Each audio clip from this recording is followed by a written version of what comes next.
ಹೆಣ್ಣು ಮಕ್ಕಳಿಗೆ ಕಿವಿಮಾತು: ಪೊರಕೆ ವಿಷಯದಲ್ಲಿ ಎಂದಿಗೂ ನಿರ್ಲಕ್ಷ್ಯ ಮಾಡಬೇಡಿ. ಪೊರಕೆಯಿಂದಲೇ ನಿಮ್ಮ ಮನೆಗೆ ಲಕ್ಷ್ಮಿ ಬರುತ್ತಾಳೆ ಎಂದರೆ ನಿಮಗೆ ಆಶ್ಚರ್ಯವಾಗುತ್ತದೆ. ವಾಸ್ತು ಪಂಡಿತರ ಪ್ರಕಾರ ಕೃಷ್ಣ ಪಕ್ಷದಲ್ಲಿ ಹೊಸ ಪೊರಕೆ ಖರೀದಿಸಬೇಕಂತೆ. ಶುಕ್ಲ ಪಕ್ಷದಲ್ಲಿ ಎಂದಿಗೂ ಪೊರಕೆಯನ್ನು ಖರೀದಿಸಬಾರದು. ಮನೆಯಲ್ಲಿ ಪೊರಕೆಯನ್ನು ಎಲ್ಲೆಂದರಲ್ಲಿ ಇಡಬಾರದು ಹಾಗೂ ಮನೆಗೆ ಬಂದವರಿಗೆ ಕಾಣಿಸುವಂತೆಯೂ ಇಡಬಾರದು. ಯಾರಿಗೂ ಕಾಣದ ಜಾಗದಲ್ಲಿ ಇಡಬೇಕು. ಯಾವತ್ತಿಗೂ ನೀವು ಪೊರಕೆಯನ್ನು ಹಾಸಿಗೆಯ ಕೆಳಗೆ ಇಡುವ ಅಭ್ಯಾಸವನ್ನು ಮಾಡಿಕೊಳ್ಳಬೇಡಿ.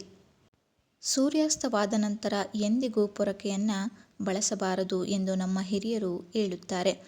ಬಹಳ ಜನ ಕೋಪಗೊಂಡಾಗ ಪೊರಕೆಯಿಂದ ಮಕ್ಕಳನ್ನು ಹಾಗೂ ಬೇರೆಯವರನ್ನು ಹೊಡೆಯಲು ಹೋಗುತ್ತಾರೆ. ಎಂದಿಗೂ ಈ ತಪ್ಪುಗಳನ್ನು ಮಾಡಲೇಬಾರದು. ಮನೆಯಲ್ಲಿದ್ದ ಪೊರಕೆ ಹಳೆಯದಾದರೆ ಗುರುವಾರ ಮತ್ತು ಶುಕ್ರವಾರ ಅದನ್ನು ಹೊರಗೆ ಎಸೆಯಬೇಡಿ. ಏಕೆಂದರೆ ಗುರುವಾರ ಶ್ರೀಮನ್ನಾರಾಯಣನ ದಿನ ಹಾಗೂ ಶುಕ್ರವಾರ ಲಕ್ಷ್ಮಿಯ ದಿನ. ನೀವೇನಾದರೂ ಪೊರಕೆಯನ್ನು ಹೊರಗೆಸೆದರೆ ಇಬ್ಬರು ಕೋಪಕ್ಕೆ ಗುರಿಯಾಗುವಿರಿ. ಆದ್ದರಿಂದ ಹೊರಗೆ ಎಸೆಯಬೇಡಿ. ಪೊರಕೆಯನ್ನು ಖರೀದಿಸಲು ಕೂಡ ಒಳ್ಳೆಯ ದಿನಗಳಿವೆ ಎಂದರೆ ನೀವು ನಂಬುತ್ತೀರಾ?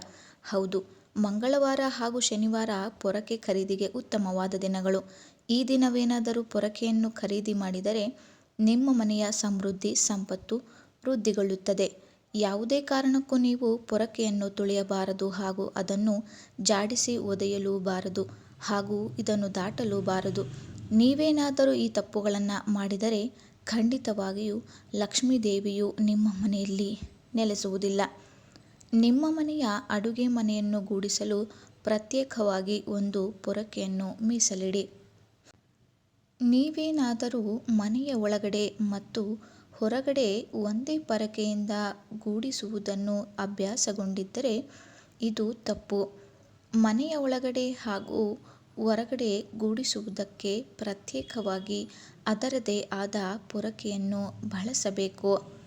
ಮನೆಯ ಸದಸ್ಯರು ಯಾರಾದರೂ ಹೊರಗಡೆ ಹೊರಡುವ ಮುನ್ನ ಮನೆಯಲ್ಲಿ ಯಾರೂ ಕೂಡ ಕಸವನ್ನು ಪೊರಕೆಯಿಂದ ಹೊಡೆಯಬಾರದು. ಇದು ಮನೆಯಿಂದ ಹೊರ ಹೋಗುವವರ ಕೆಡುಕನ್ನು ಬಯಸುವಂತೆ. ಹೊಸ ಮನೆಗೆ ಹೋಗುವಾಗ ಹಳೆಯ ಪೊರಕೆಯನ್ನು ಎಂದಿಗೂ ಕೊಂಡೊಯ್ಯಬೇಡಿ. ಹೊಸ ಮನೆಗೆ ಹೊಸ ಪೊರಕೆಯನ್ನೇ ಖರೀದಿ ಮಾಡಬೇಕು.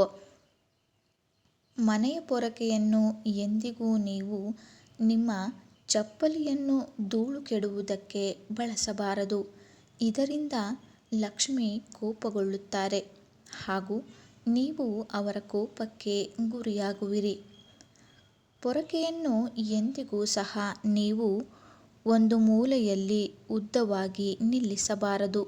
ಅದನ್ನು ಯಾವಾಗಲೂ ಮಲಗಿರುವ ಸ್ಥಿತಿಯಲ್ಲೇ ಇಡಬೇಕು.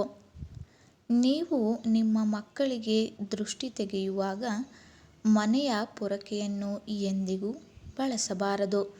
ಅದಕ್ಕಾಗಿಯೇ ಪ್ರತ್ಯೇಕ ಪೊರಕೆಯನ್ನು ಬಳಸಿ. ನೀವು ನಿಮ್ಮ ಮನೆಯನ್ನು ಗೂಡಿಸಲು ಮೊಂಡಾದ ಪೊರಕೆಯನ್ನು ಎಂದಿಗೂ ಬಳಸಬಾರದು. ಇನ್ನು ಸ್ವಲ್ಪ ಇದ್ದ ಹಾಗೆಯೇ ಅದನ್ನು ಹೊರಗೆ ಹಾಕಿಬಿಡಿ. ಇಷ್ಟು ಸಮಯ ಕೊಟ್ಟು ನಮ್ಮ ವಿಡಿಯೋ ನೋಡಿದ್ದಕ್ಕಾಗಿ ಧನ್ಯವಾದಗಳು. ಈ ವಿಡಿಯೋ ನಿಮಗೆ ಏನಾದರೂ ಇಷ್ಟ ಆದರೆ ಒಂದು ಲೈಕ್ ಮಾಡೋದನ್ನು ಮರಿಬೇಡಿ. ಹಾಗೂ ನೀವಿನ್ನೂ ನಮ್ಮ ಚಾನಲ್ನ ಸಬ್ಸ್ಕ್ರೈಬ್ ಮಾಡ್ಕೊಂಡಿಲ್ಲ ಅಂದರೆ ಈಗಲೇ ಸಬ್ಸ್ಕ್ರೈಬ್ ಮಾಡ್ಕೊಳ್ಳಿ.